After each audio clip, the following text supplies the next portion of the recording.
India needs to push for a strong data protection bill.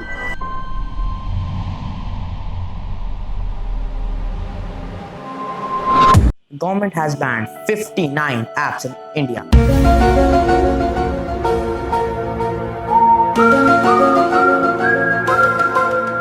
Today, we'll be talking about the ban on these apps.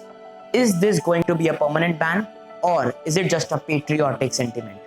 Is it just done to appease the people, or is there a real reason behind this? Today, we are going to talk about the serious security concerns about this app.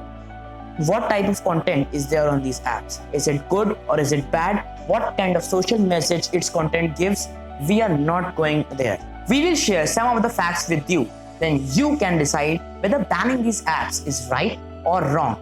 If you gain any knowledge from this video, please do share this video so that these facts reach other people as well. So now, let's talk about TikTok.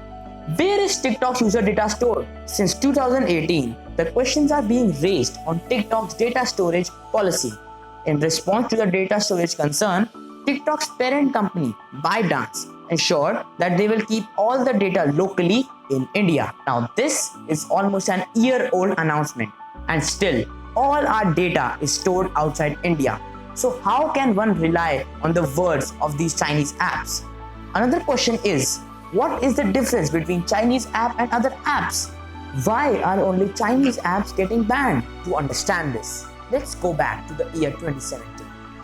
As per China's National Intelligence Law of 2017, it requires organizations and citizens to support, assist, and cooperate with the state intelligence work, which means that if the Chinese government needs data from a Chinese company for any security reasons, then the company can't protect the user's data. They will have to share the data. TikTok is banned in US and Australian military. Not just India, but also the Dutch Data Protection Board and the European Data Protection Board are investigating TikTok's privacy policy. A very dangerous thing came into notice by the Apple users recently. The Apple's iOS 14 beta shows apps like TikTok spying on your iPhone's clipboard. Just think about things you copy on your clipboard, your OTP, your passwords, your shares, your links, and many other things. Is it worth the risk to give so much sensitive personal information to China? Out of all these apps, TikTok was the first to answer. TikTok says that it has democratized the internet. But is it true?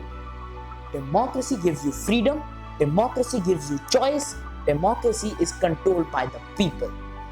But the case here is different. TikTok decides what you should see and what you should not see. You generally don't search for videos, but the algorithm tells you what you should see. There was a TikTok creator named Saloni Gaur Nazma Api. She made a comedy video about China and that video was deleted. Why? Why? Because that video was criticizing China. How is this democratic? Did you know that TikTok takes your regional data from your SIM card or your IP address, and that too without your permission? Even apps like Google Nav and Arogya Setu can't access your location without your permission.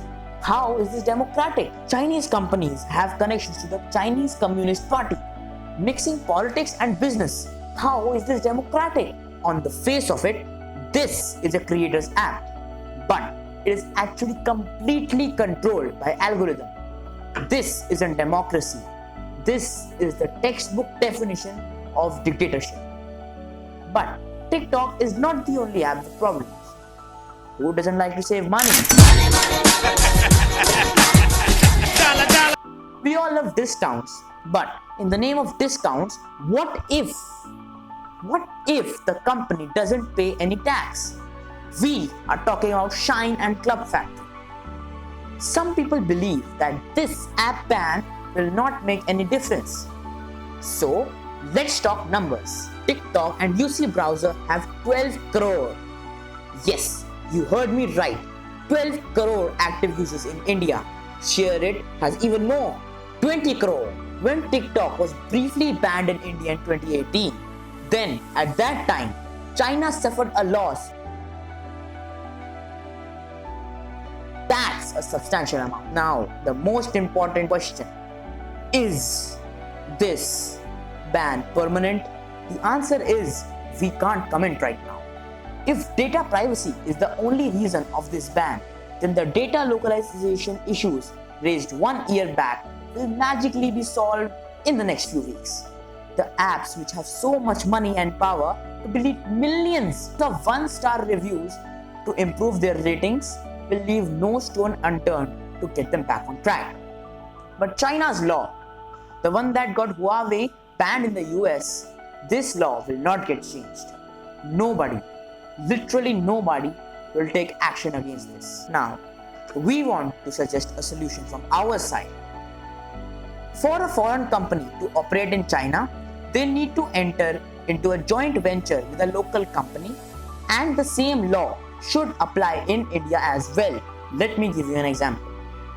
Call of Duty, the famous PC game, was developed by a US-based company called Activision. But by launching their mobile version in China, they had to do a joint venture with China's tech giant named Tencent. The same rules should apply in India as well. If you want to operate in India, then you need to operate on our business principles.